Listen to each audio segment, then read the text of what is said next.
জামায়াতকে একই হুঁশিয়ারি দিলেন তারেক রহমান, শুনুন তার মুখ থেকে। অন্য কেউ সরকার গঠন করলো, তাহলে কি আপনি মনে করেন আপনি খুব ভালো থাকতে পারবেন? আপনি বলতে আমি বাংলাদেশে যদি 1 কোটি বিএনপির নেতাকর্মী থাকে, সবকিছু মিলিয়ে আমি 1 কোটি মানুষকেই বলছি, আপনারা কি ভালো থাকতে পারবেন?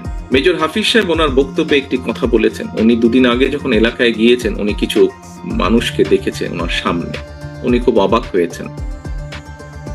প্রিয় সহকর্মীবৃন্দ, এইরকম মানুষগুলো 5 তারিখের পর থেকে আস্তে আস্তে ভিড় করা শুরু করেছে।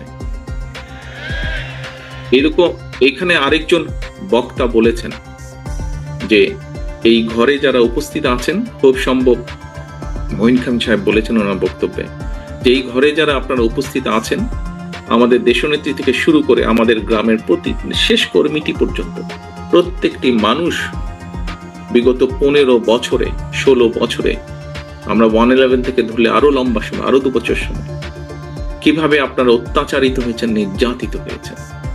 বাংলাদেশের পত্র পত্রিকাগুলো, যেই পত্র পত্রিকাগুলো সহজে আমরা বলতাম, কথার ছলে আমরা বলতাম বিএনপির ভালো নিউজ করে না, সেই পত্র পত্রিকাগুলো লিখেছে তারা যে কিভাবে আমাদের নেতাকর্মীরা হাতকড়া পরা অবস্থায় জেলের ভিতরে মারা গিয়েছে, কিভাবে আমাদের নেতাকর্মীরা হাতকড়া পরা অবস্থায় হাসপাতালের বারান্দায় শুয়ে আছে। প্রিয় সহকর্মীবৃন্দ, এই ঘটনাগুলো, এই দৃশ্যগুলো নিশ্চয়ই আপনারা ভুলে যাননি। আপনারা যদি ভুলে না গিয়ে থাকেন প্রিয় সহকর্মীবৃন্দ, তাহলে আপনাদের প্রত্যেকের মনে আজকে একটি প্রশ্ন বা জিজ্ঞাসা আসা উচিত যে কেন আমরা ওই যে হাফিজ সাহেবের যাদেরকে দেখেছেন, কেন এই মানুষগুলোকে আমরা আমাদের আশেপাশে ভিড় করতে দেব? কারণ শহীদ রাষ্ট্রপতি জিয়া রহমানের প্রতি এখনো যে মানুষের ভালোবাসা, শ্রদ্ধা আছে, সেটিকে ধরে রাখার দায়িত্ব আমাদের। ওনার যেই পরিকল্পনা, যেই আশা, যেই আকাঙ্ক্ষা নিয়ে আমরা আলোচনা করেছি, ওনার যেই সফলতাগুলো নিয়ে আমরা আলোচনা করেছি, যা দেশ এবং দেশের মানুষকে উপকৃত করেছে, সেগুলোকে যদি আমাদের কন্টিনিউ করতে হয়, তাহলে অবশ্যই আমাদেরকে যেমন সতর্ক হতে হবে, আমাদের প্রত্যেকটি নেতাকর্মীদেরকে যেরকম সতর্ক হতে হবে, সচেতন হতে হবে, একসাথে একইভাবে যেটি মহাসচিব সাহেব ওনার বক্তব্যে বলেছেন, যে মানুষের পাশে গিয়ে দাঁড়াতে হবে। বাংলাদেশ জাতীয়তাবাদী দলের নেতাকর্মীরা যারা অত্যাচার, নির্যাতন সহ্য করেছে, এই যে 60 লক্ষ মানুষ বা তারও বেশি সংখ্যক মানুষ, আমরা কি ওই মোটরসাইকেল বহরের যারা, তাদেরকে সুবিধা দেওয়ার জন্য এই অত্যাচার, নির্যাতন সহ্য করেছি? অবশ্যই নয়, অবশ্যই নয়। সহকর্মীবৃন্দ, মানুষ হিসাবে আমরা বিভ্রান্ত হয়তো হতেই পারি,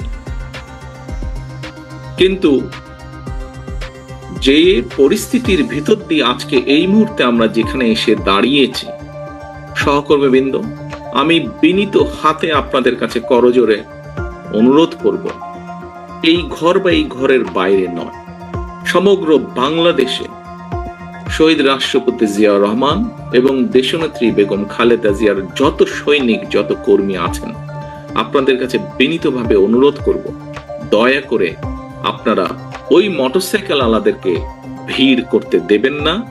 দয়া করে আপনারা নিজেদের প্রত্যেককে, দয়া করে আপনারা শহীদ রাষ্ট্রপতি জিয়া রহমানের জানাজার চিত্রটা মনে করবেন এবং দয়া করে আপনারা বিভ্রান্ত হয়ে বিভ্রান্তিকর কোনো কাজ করা থেকে বিরত থাকেন। সহকর্মীবৃন্দ, কথা প্রসঙ্গে সবাই বলে যে একটি নিরপেক্ষ নির্বাচন হলে, বিভিন্ন আলোচক বৃন্দ বলেন যারা বিএনপি করেন না, আপনারা বিভিন্ন টক শো দেখেন, আমিও দেখি, বরং হয়তো চেষ্টা করি একটু বেশি দেখতে, যেহেতু দেশ থেকে দূরে আছে।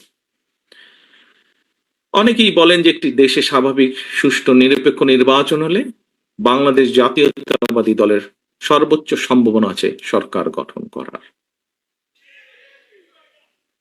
সহকর্মীবৃন্দ, আমি আপনাদের কাছে একটি প্রশ্ন রাখতে চাই। সেই মোটরসাইকেল আলাদের তাদের নিজ স্বার্থ উদ্ধারের জন্য, বা আমাদের কিছু নেতাকর্মী বিভ্রান্ত হয়ে যদি এমন পরিস্থিতির উদ্ভব হয় যেখানে অন্য কেউ সরকার গঠন করলো, তাহলে কি আপনি মনে করেন আপনি খুব ভালো থাকতে পারবেন? আপনি বলতে আমি, বাংলাদেশে যদি 1 কোটি বিএনপির নেতাকর্মী থাকে, সবকিছু মিলিয়ে আমি এই 1 কোটি মানুষকেই বলছি, আপনারা কি ভালো থাকতে পারবেন? কারা চলে আসবে, কি চলে আসবে আমরা জানি না, তবে আর যাই হোক সেটা আপনাদের কারো জন্য ভালো হবে না, আমাদের কারো জন্য ভালো হবে না।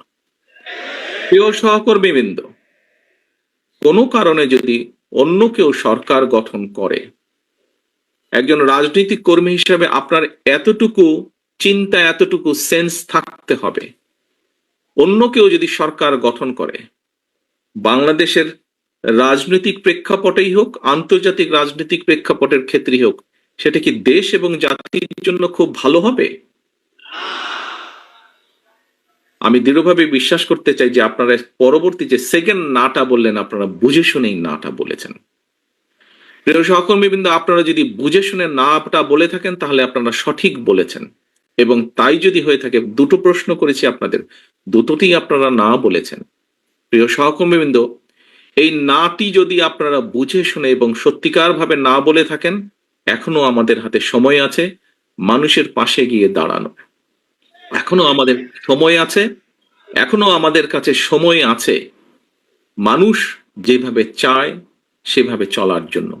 দিন শেষে কিন্তু রাজনৈতিক দল হিসাবে, রাজনৈতিক কর্মী হিসাবে যাই হোক, দিন শেষে কিন্তু আপনাকে ওই লোকটার কাছে, ওই মানুষটার কাছে, ওই ভোটারটার কাছে